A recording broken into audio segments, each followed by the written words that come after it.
So Mellum Creek is moving ahead. It has a community and it is definitely going to survive. It's now called Landsborough. They're still cutting timber, so therefore they need all the facilities that Landsborough has to offer. Now, the railway line came up. We've got people coming up on the trains going to the new resort of Caloundra. They've got money. They were getting less and less people coming up Old Gympie Road. Now we're talking here just the beginning of the First World War, 1914.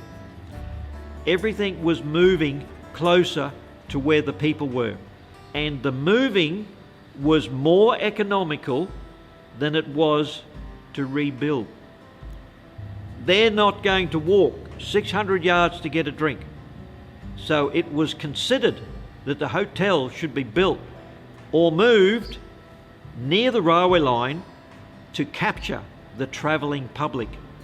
A lot left their building where it was on Old Gympie Road now, and they built a new one.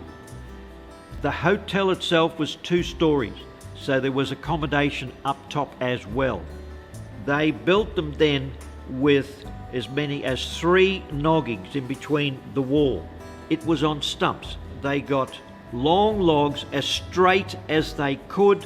They would point the ends and they'd virtually make what we call a skid. The logs were attached very severely to make it very firm, and then they started pulling. They used hand winches, big hand winches, secured to a tree and literally manhandled. Now, we're moving a little bit at a time.